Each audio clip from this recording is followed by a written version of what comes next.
and welcome back to Brown Coat Reviews. I'm your host, Laura. Now here at Brown Coat Reviews, we do comic book reviews, we go behind the scenes, we show some cool collections, and we have everyone's favorite show, Married with Comics. Now we are approaching our 500 subscriber giveaway. So if you are not already subscribed, please make sure to do so because only subscribers will qualify for this amazing giveaway.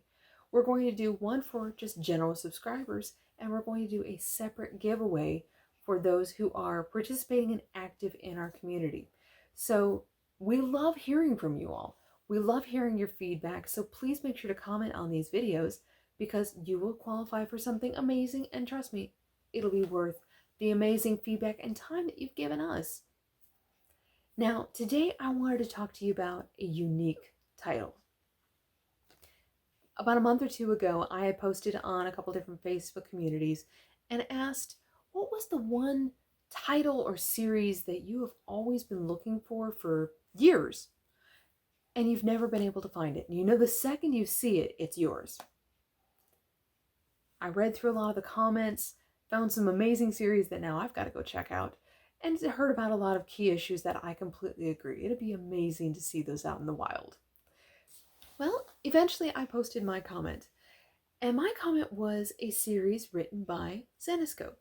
Now, for those of you that are not familiar, Zenescope is an independent publishing company, and I've had some mixed opinions about Zenescope. Their original works, I love it. The writing is exceptional.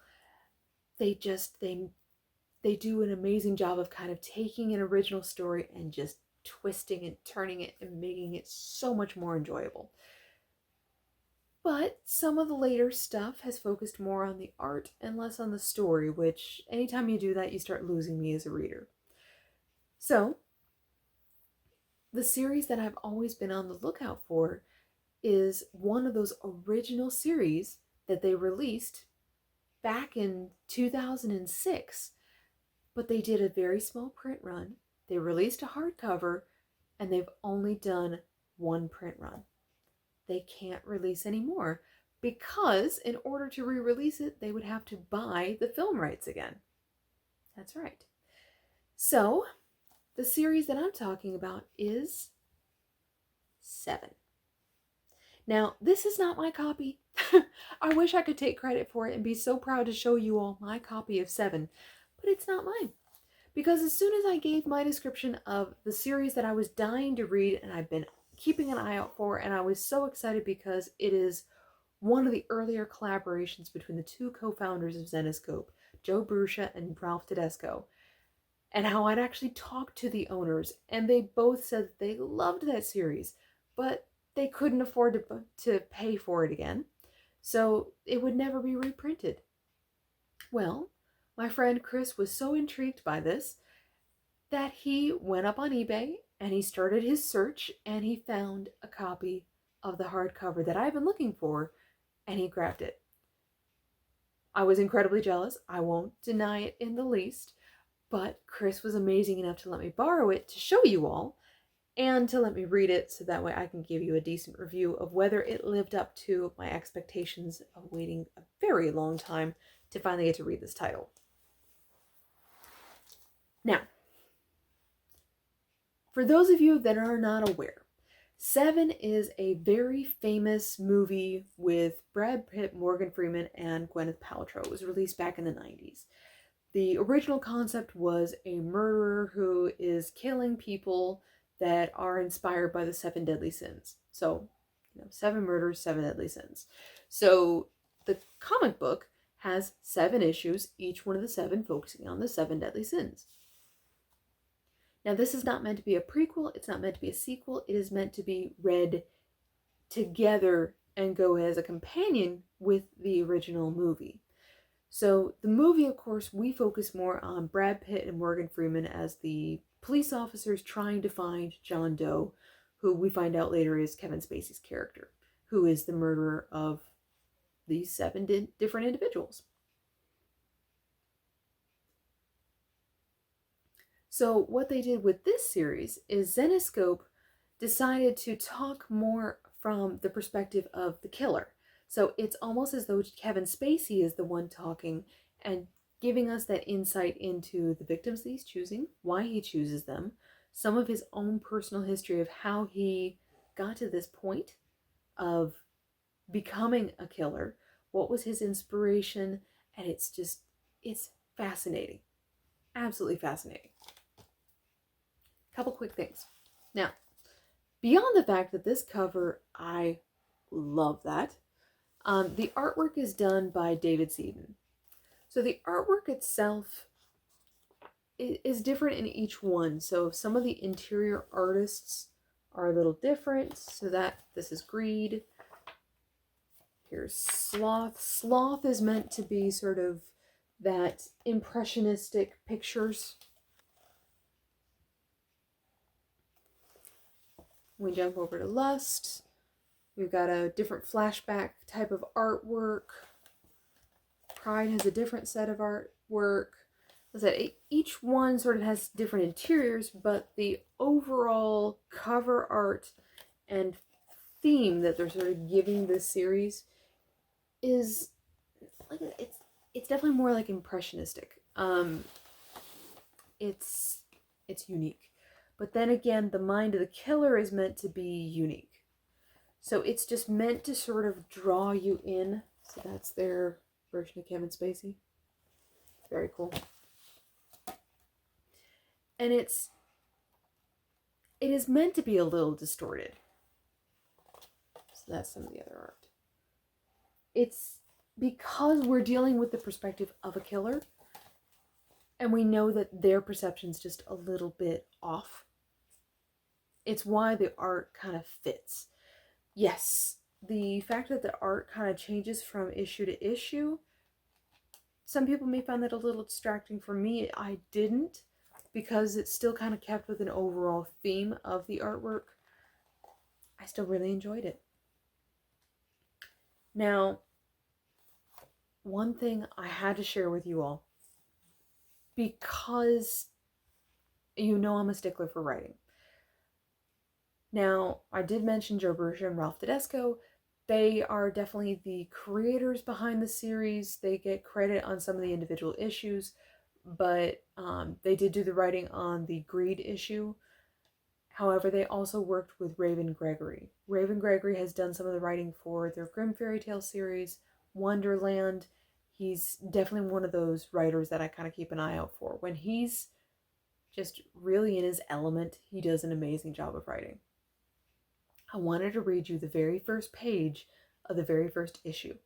Now, I don't do this very often, but in this particular case, this first page was what grabbed me. And as soon as I read it, I was like, oh, this is going to be amazing. So, the now. Long is the way and hard, that out of hell leads up into light. Today I saw a vagrant sitting nearby as I waited for the subway to arrive. One of society's lost, misbegotten children, left to fend for themselves in a cruel, empty world. To them he's invisible. They pass him by as if his fate means less to them than that of a gnat or some inconsequential fly, as if he is beyond notice in the grandeur that is the canopy of motion that is their life.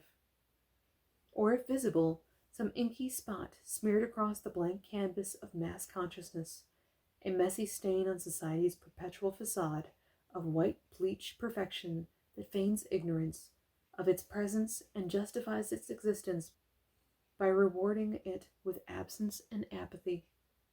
Strange, we are so alike. The world does not take notice unless we make them.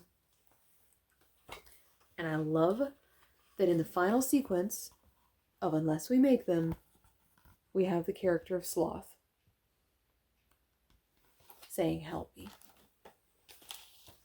That's the kind of writing that's in this. It's a lot of different perspective, but it's a lot of just kind of pulling you in to the mind of this killer.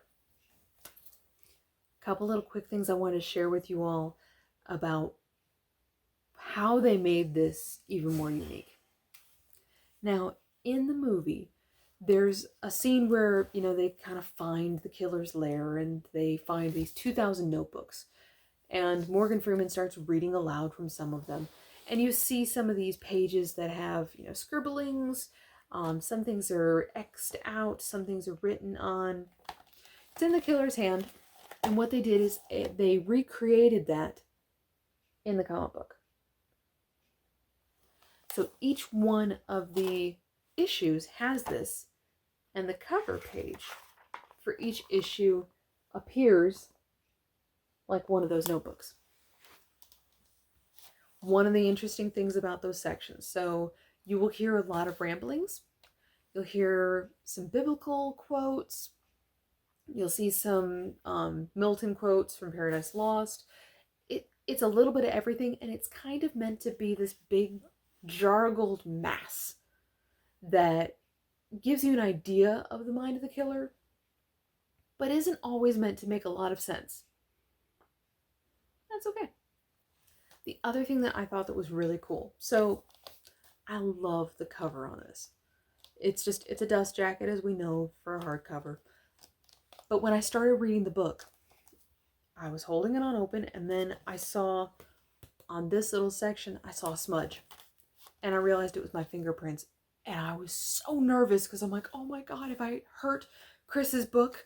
Oh my gosh, what have I done? And then I started kind of wiping at that little fingerprint, and I realized that it's the high gloss on the cover. It attracts and it keeps every single little teeny tiny fingerprint. So I took the cover off because I'm like, well, let me just protect this, keep it safe for Chris, and I'll just read the book, and this way I'm keeping it safe. Well, then I looked at the book, and the book is designed to look like one of those notebooks. And it says on the cover, long is the way and hard that out of hell leads up to the light. Really cool stuff. Now, final comments that I wanted to share with you guys. If you ever get a chance to read this series, I highly, highly recommend it. But I also recommend reading it in conjunction with the movie. So what I did is I watched the movie, and after every single murder, so what you want to do is you want to watch the murders, they find the body, but then wait until either they finish interviewing a witness or finish the coroner's report. And then pause it. Read the issue in the comic book, and then go right back. The only exception to that rule is the chapter about envy. For instance, if you're wondering which chapter is the envy, that's the one with the what's in the box. For that issue, read it before. So, you get through all the rest, get up to that point, read that issue, and then carry on. Watch the end of the movie, finish it, and read the last chapter, Wrath. It's awesome. It is definitely my favorite way to read this series. It goes together perfectly and just absolutely seamlessly with the movie. You can tell that's how they wrote it and how they wanted the story to be reinvented. I think what they were hoping for was a sequel, but have it as a sequel, but have it as a different perspective within the original story, and maybe be able to take some of those scenes and bring them into this series of 7. I think it'd be a great series if they were able to do it. Overall, I will say that this is a very unique find. It is very hard to find, for pity's sake. Zenescope, I want this series, but I also will say that it is one of my favorites. It is definitely one of my favorite Zenescope series. I don't know if it's my favorite, because I love Wonderland and I love Grimm Fairy Tales, but the fact it's making the top 3 says a lot. So this one, I will still be looking for it. I will someday get it. And what I hope to do someday, eventually down the road, is I really want to meet face to face Joe Bruscia and Ralph Tedesca, and I would love to get them to sign it. That would be like the pinnacle. My day is done. I can sit back and relax after that one, as if. But I like to pretend that once I achieve that moment of greatness, then I will be satisfied in collecting. But we all know that as soon as I get that achievement, I'll think of something else. Or there'll be another key issue or unique find that will somehow need to be added to the collection. But if you ever see this, grab it. If you're a fan of the movie, grab this series. If you see 2 copies of it, grab both and let me know. I have seen copies of the hardcover. Gosh, I saw one person that had it listed for $1,000. You can find them at ridiculous prices, but I also know, because the series is not well known, that you may get lucky and you may be able to find it at random warehouse sale. You never know where you're going to find this series. And someone will have it. And then you can find it out in the wild, like I'm hoping to do someday, and you can take home 7. When you do, let me know what you think of the series, because this was one that I absolutely loved. And I'm so glad Chris was able to grab it and was so nice to let me borrow it. So the important questions I have for you all is, what is your series that you are looking for desperately and you have been looking for years? Are you looking for a particular key issue? Are you trying to finish a run? Are you looking for an omnibus hardcover, first print of something? And if so, what is the title? And the other question that I have for you all is there another comic book series, kind of like this one, where it's meant to go kind of hand in hand with a film or TV series? And I mean, I've seen the prequel sequel comic book series, Firefly, Buffy the Vampire Slayer. I've seen those. G.I. Joe, Transformers, my goodness, I can keep going. But I'm wondering if there's any other comic book that's meant to kind of be interspliced with a film that's well known. I'm just curious if this is unique, or at least as unique as I'm thinking that it is, or if this is something that's a little bit more common and I just maybe am not as familiar with the titles. So let me know down in the comments. And as always, this is Laura from Browncoat Reviews, and I will be talking to you all again very soon. And who knows what kind of unique, amazing titles we'll be talking about next. Have a great day.